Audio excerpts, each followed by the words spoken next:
Hello and welcome to Ryoga's Fall 2013 anime preview thing again and stuff.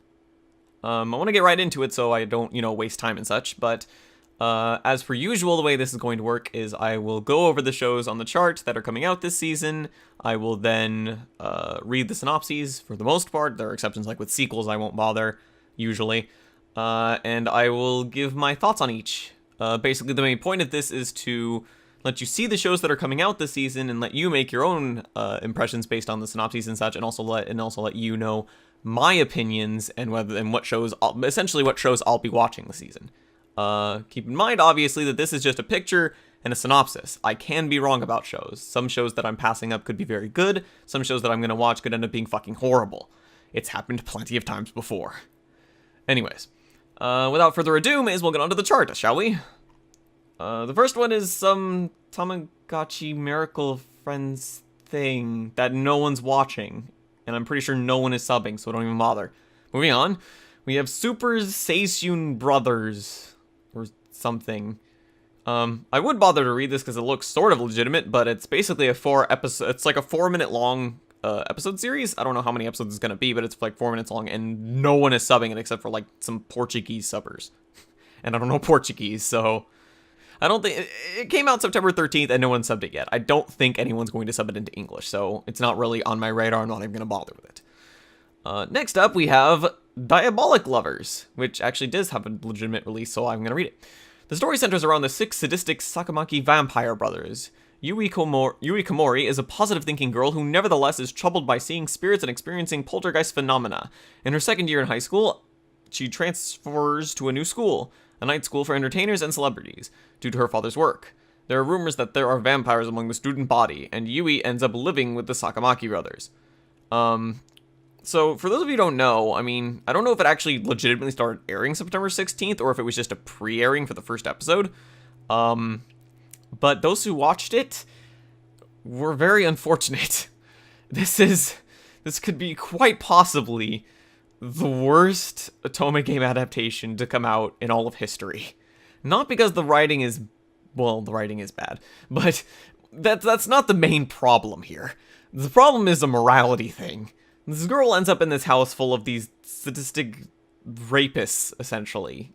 And even the way it's portrayed in the thing, like, they're not even being portrayed in, like, a way that, like, she wants it. Well, I mean, I'm sure eventually it's gonna get to the point where she mind breaks and wants them, essentially, which is extremely fucked up. But, basically, she isn't too happy in the first episode with the things that are going on, and they're basically just sexually assaulting her. It's pretty fucking bad. I mean, I watched this shit, and this is an Otome game that sold well enough to get an anime adaptation. What the fuck is wrong with Fujoshi? Like, it's so fucking weird. I don't understand why... I'm not going to generalize here. I don't want to generalize. But why are there certain women that seem to get turned on by... I mean, I get that confidence and aggression to a degree is kind of, nice for women to see. But this is straight up rape.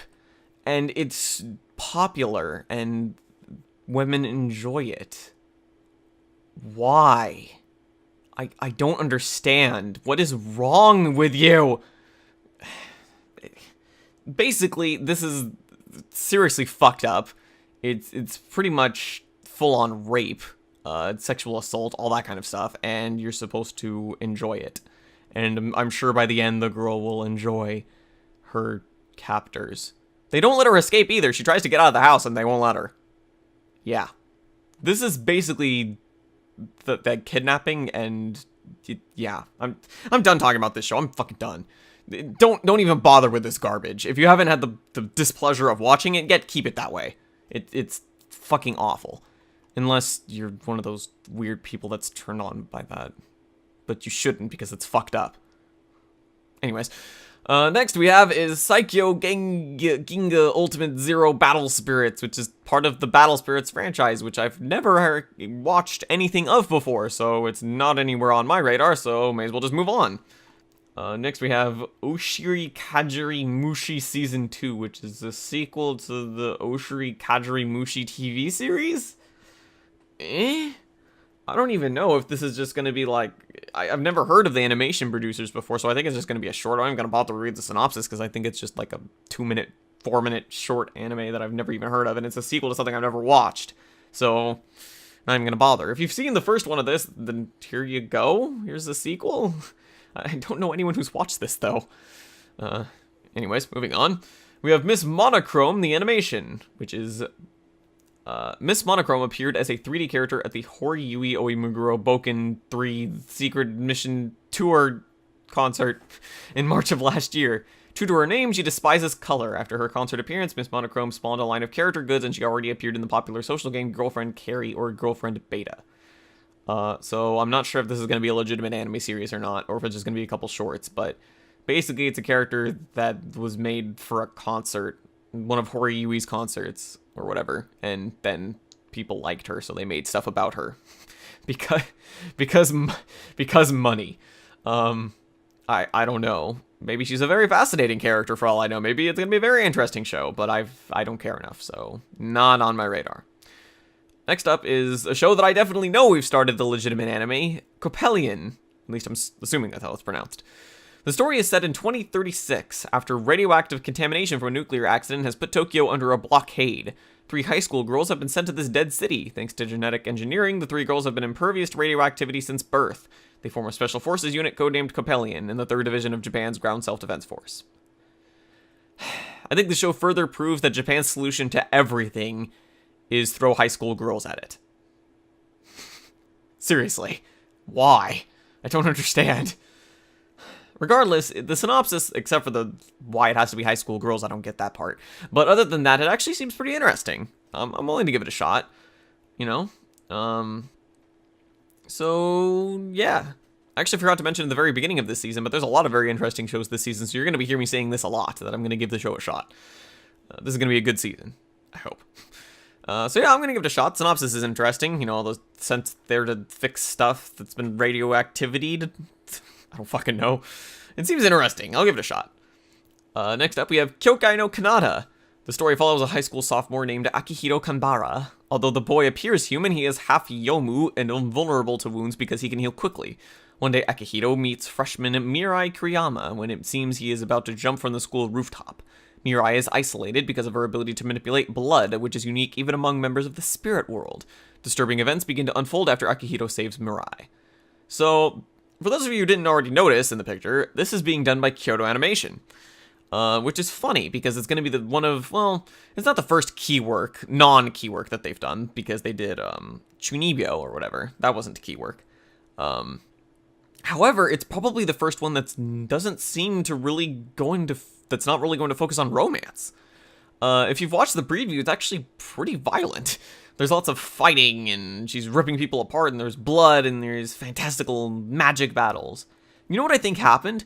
Is people saw the magic battles in Chunibyo that were, you know, going on in the fantasy, or Chunibyo, or I'm not going to pronounce things correctly. I'm me. They saw the magic battles and were like, this is really cool. Why doesn't Kyoto Animation do something like this? You know, they've taken the effort to do cool little animation stuff like this. And I'm actually excited to see this too. You know, I want to see them do cool magic battles and shit. Like, I mean, you know, animation's subjective, but I think Kyoto Animation actually does pretty good animation when they put effort into it. And the magic battles in Chunibyo I thought were pretty neat. So, if the fact that they're going to make a show based around that is pretty awesome. Well, I mean, it's being based off a light novel. It's not completely original work, but still, it gives them a chance to do that same kind of style that they had in Chunibyo. So, I probably said that word different every time I said it. So, I'm really interested in it, seeing what Kyoto can do. Hopefully, it doesn't resort to stupid romance, over-dramatic romance bullshit. Please don't. Please. Please just make... It's why, fun fact, it's also why Rewrite wasn't as popular as it was. I mean, Rewrite was hyped to hell and back, you know, they were going on it, and, you know, they did all that stuff, but it never really got that popular, because John Maeda didn't work on it, who's basically their melodramatic 101 expert. He wasn't really, he was the supervisor for the script, but he didn't really do anything. And because of that, instead of romance, it was more focused on, like, magic action battle shit. And then it wasn't as popular. But though that sounds like it'd be a lot more interesting than most KyoAni shows. So, anyways, that ties into this because it's also magic battle stuff and doesn't seem to be focused on romance. So, I'm really interested. I'm really curious to see how it goes. Looks like it'd be good fun. But anyways, moving on. I need to stop spending so much time on each of these shows. Anyways, really moving on. Gaist Crusher. In the story, Guy Metal, a metal ore with high amounts of pure energy, was discovered 50,000 meters, 160,000 feet, thank you for that, underground in 2047, and mining began all around the world. However, Geist, metallic lifeforms whose bodies are entirely crusted with Guy Metal, emerged in 2055 and began attacking people. In 2064, Rekka, Hyado, Kurama, and Siren are among those who suit up in Geist gear and battle over 100 varieties of Geist creatures. So basically, it sounds like a kid's show. It's done by Studio Piero, which I believe also usually do kid shows. I can't recall any off the top of my head, but I remember them doing other stuff like this. Actually, don't they do Pokemon? I think Studio Piero may be the main Pokemon studio right now. No, maybe it's not. Wait, did they do Shirokuma Cafe? Fuck it, I'm just rambling. I don't know what the fuck I'm talking about. I don't remember most studios, or at least stuff like Studio Piero. I remember, GC staff and stuff like that. Anyways, it seems kind of like a kid's show. Not really all that interesting, honestly. I don't really care that much. It looked colorful and nice. It kind of reminds me of Saint Seiya, but it's got robots and shit. I'm probably going to pass it up. There's so many other shows that I'm planning to watch this season that I just don't have time to throw in shows I'm not really all that sure about. So I'm probably going to pass on Gaist Crusher. Not really all that interested. Anyways, moving on. We have Kyousougiga. Something like that. Related to the Kyousougiga Dainidan ONA. Three kids are... Well, actually, I'm not even going to be able to read it. This is somewhat of a sequel, but not really, apparently. It's related to it, but it's somewhat, I'm assuming you have to have watched the ONA, OVA, or whatever. All I know is that I think there was like one or two, maybe there's only one, OVA or ONA released of Kyousougiga, and it was kind of somewhat popular. It's really weird, the production around the show. Like, it had various media releases, or maybe it was just the OVA, I don't remember. I probably should have done my research before starting this video. All I know is that there was an OVA released a few seasons ago, or maybe it was last season. I need to stop doubting myself. Based on Kyousougiga, and so if you've watched that, then here you go, here's your TV show based around that. Otherwise, I'm assuming it probably isn't best to jump into it if you haven't already seen that ONA or OVA. I'm just gonna call it the OVA because I believe that's what it was before. You may be able to watch it without having seen the OVA, but I'm not positive about that, so I'd say if you haven't seen the OVA, you probably want to pass up on it, but if you have seen the OVA, then watch it. And if you want to watch this, based on the synopsis or the art or something, then watch the OVA. Look up the OVA first, and then watch the show. Is probably how it should go. Anyways, next we have Aikatsu, second series, which is a sequel to Aikatsu. Don't have to read the synopsis for this. If you've seen the first one and you enjoyed it, there you go. Here's your sequel. If you have not seen the first season, then you probably shouldn't watch this because it's the second season. I haven't seen the first season, so I'm not going to watch it either. Anyways, moving on. We have Nagi no Asukara. The story is about Manaka Mukaido, a middle school girl who is indecisive and prone to crying, and Hikari Sakishima, Manaka's caring childhood friend. Long ago, humanity lived in the sea, but the humans who longed for the land left the sea behind. They cast aside the special raiment they have been given by the sea god that let them live in the ocean. The thinking of the sea humans and the land humans became as separate as the places they lived. And as countless time passed, they forgot they were once one people.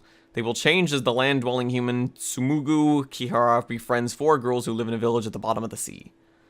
It sounds kind of interesting, although it's PA Works back to their usual PA Works animation style, which is unfortunate. PA Works was nice because they mixed up their animation style last season with Uchiten Kazoku, which was nice. It was neat. It had very unique art style to it, and it was recognizable. This is the usual PA Works character design stuff, which I'm not really a fan of. But the synopsis sounds interesting enough that I'll probably give it a shot, honestly. It seems interesting, could give it a go. Obviously, as per usual, when I watch stuff, give it 3 episodes and then drop it, if it's not good. But, I don't know, I think I'll like it, but just in case, I have, the 3-episode rule. So, anyways, moving on. Next, we have Outbreak Company. Shinichi Kano is a thoroughbred class otaku with the night novelist rather than an erotic game artist mother. He has no special talents except for his vast knowledge, opinions, and insight on moe. Despite this, the Japanese government assigns him as a moe evangelist to the Holy Eldent Empire, a parallel world. In this fantasy world where dragons soar the skies, Shinichi forms a deep friendship with the half-elf maid girl Museru and the beautiful young empress Potareru. Even as he deals with the threats of war between different factions, He worries that he himself is an invader to this wondrous land. Basically, it's a guy who really likes moe and getting sent to a world full of moe. Sounds fucking boring. I don't really care because, yeah. So I'm not really gonna bother with this. I actually originally thought this was based off of a, what's it called? Not an Otome game, a Gouge game. Or a Galge, or Gouge, or fucking Gouge. I thought it was based off a dating sim. So, that's interesting to know, but, it sounds, I don't know, it could be interesting. Maybe it's not all about moe and it's about, you know, actual legitimate problems and stuff, but the way it's being sold to me in the synopsis kind of sucks. Though to be fair, chart synopses have been misleading before. But like I said, I'm just going off of these to decide what I'm going to watch, and this doesn't really catch my attention, so I'm going to give it a pass. Anyways, moving on. We have IS Infinite Stratos 2, and I'm not even going to bother to read the synopsis, because once again, this is a sequel. If you've watched the first season, here you go, here's a sequel. If you have not watched the first season, you probably should not be watching the sequel. This is a sequel that I will be watching. I have seen the first season. It was remarkably unremarkable. It was pretty not good. However, it was horrible in pretty much every way. Plot, yeah, it was pretty bad. But it had one redeeming factor, and that was Charlotte. She was pretty much just one of the best characters that season, if not the best. I don't remember what else was airing that season. Probably the best harem female character to exist. Which doesn't really sound like a whole lot when I say it like that, but it's you know, it's better than that sounds. She really is a good character. She just happens to be in a harem. I feel like she'd be fine in a normal romance anime. That's how good. Well, actually, most romance anime are pretty bad. Anyways, my point is she's a fantastic character, and I said when the first season ended that I would be even willing to put up with more Rio Rainbow Gate if I could, you know, see more of Charlotte. And I said that because that was also airing that season, and that was like the worst show ever made by a human being. Anyways, and here we go. I hasn't been to Stratos 2, which is gonna be pretty shit plot-wise. It's gonna be shit every character other than Charlotte-wise, but hey, it's gonna have Charlotte. So as long as they don't horribly butcher her character in some way, I'll be watching this just for Charlotte. That's it. Basically, you can be able to do a very simple math equation to figure out the quality of each episode that's going to air, both for last season and this season. See, you take the amount of time that Charlotte was in the episode, and you divide it by how long the episode was.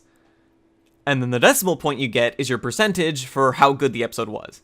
Obviously, that's your percentage rating for how it was. Yeah, like A, B, C, D, classic math stuff, you know, like school ratings, you know. That's basically how you figure out how good the episode is. Anyways, moving on, we have Kill la Kill, probably the most hyped show this season, but I'm going to read the synopsis anyways. The story centers around two fiercely fighting schoolgirls, Ryoko Matoi and Satsuki Kuryuin. On a campus ruled by force, a transfer student wielding a Basami sword brings about upheaval. Kazuki Nakashima is supervisor. It's basically about who's the script work, you know, the staff working on it and such. Basically, Kill la Kill is being made by the same studio and essentially, that's the word I was looking for, essentially staff that worked on Gurren Lagann, which is why it's being hyped so much. And judging by the preview video that's out for it, it seems just as over the top as far as setting goes. As far as actual character goes, it seemed like there were actually a few moments of normalish kind of, you know, school slice of life stuff, which was kind of weird. But maybe that was just to mislead you or something. I don't know. Maybe it's more hectic in the show than it made it look like in the preview video. But anyways, it's being made by, you know, this staff is at Studio Trigger now, who's ultimately worldwide famous for their complete masterpiece, Inferno Cop, which was the best show of the season when it aired. And this is basically Trigger's first legitimate TV anime. So it's going to be really interesting. I'm definitely interested to see how it turns out. I'm not going to hype myself up for it because the hype is a way to kill things. Because if I'm expecting a masterpiece and it's, you know, just good, then I feel disappointed. So I'm trying not to hype myself up for it. But I'm really, really interested to see what Trigger has for their first entry into their TV anime repertoire, essentially. So it'll be interesting to see how it turns out. It seems just as over the top as Gurren Lagann, as I said, so it should be lots of fun, though. And then the least it should be. Next we have Golden Time. which is the school romantic comedy of Golden Time revolves around Bonri Tada, a college student who lost all of his memories before his high school graduation. The story follows Bonri Kyousougiga, a girl whose seemingly perfect looks belies her hidden regrets, Koko's significant other Mitsuo Nyanagisawa, and other students at Bonri's college in Tokyo. So based on this, it seems interesting enough because it's based on college students. Thank God it's not high school students for once. A romance comedy featuring on people that aren't high school students? What is this madness? So just that alone gives enough interest in it. However, there's another interesting fact about Golden Time if you may not have already known this. It's based off a light novel written by an author who is well known for another light novel that she has written. At least I'm assuming it's a she. And that is known as a little something called Toradora. Now, hopefully I have my Toradora video out before this video is out, but I don't know yet because I'm in basically editing hell right now. I have 3 videos going on at once that I'm working on, so hopefully Toradora came out before this one. If not, fuck. But hopefully it did. Basically, Toradora is my favorite romantic comedy of all time. And I'm really looking forward to this because it's from the same author, and she really knows how to write a romance show. So I'm really hyped up for it. However, now that I've given you all the information and hyped you up like crazy, I have to now kill your hype so that you don't get disappointed. The director for this show is a woman known as Chiaki Kon, who is most famous for directing the Higurashi series. However, immediately after directing those, she went on to direct the complete fucking train wreck known as Umineko, some random BL rape shows, and the Nodame I don't know how to pronounce the title. Nodame Cantabile sequels. So, not the most proficient director ever known. Not too great. However, to balance it out a bit, in her defense, Umineko is a series that's really not gonna work in any format other than the visual novel. The manga's okay. It has nice art to make up for it, but there's just so much stuff in it that you would just not be able to fit it into even a 26 episode anime series. It's just too much. So to be fair to her, she was basically destined for failure on that one. The BL rape ones, I'm not sure how to defend those. I guess there are people that like them. Yay. And I haven't seen the Nodame Cantabile series, so all I know is from other people that the sequels are not as good as the original. So for all I know, they may just be not very good opinions. So hey, what do you know? But otherwise, other than that, the script writer is the person who wrote a lot of shows for KyoAni. Basically Air, Clanad, and I believe Canon too. No, they didn't do the script for Canon. But they did Air, Clanad After Story, etc. They also did Coco Connect, the script for that. So, this is kind of a script writer that likes to specialize in melodrama. Really overdramatic melodrama, so that's also kind of worrying. I mean, Toradora had a maybe melodrama at times, maybe a little too much, but I felt it fit the show at the times when it happened. This guy likes to insert it practically every fucking where. Or girl, I don't know who it is, if it's a male or female. But still, that kind of makes me nervous. But at the same time, I feel like the original script may be good enough that it'll make up for that. That tendency to do overdramatic melodrama. So, now that I've hopefully evened out the hype from A Golden Time, I still recommend watching it, seeing whether, because it has the potential to be a very good show, it also has the potential to be a complete train wreck with the staff on board. Normally I don't really care about staff, but when they're this well known for doing bad things, yeah, it's kind of hard for me to ignore them. But anyways, hopefully it'll turn out good. I do recommend watching it. Hopefully it'll be good. I'm really hoping it'll be good, but hopefully your hype is balanced out now that I mentioned that it was Toradora author.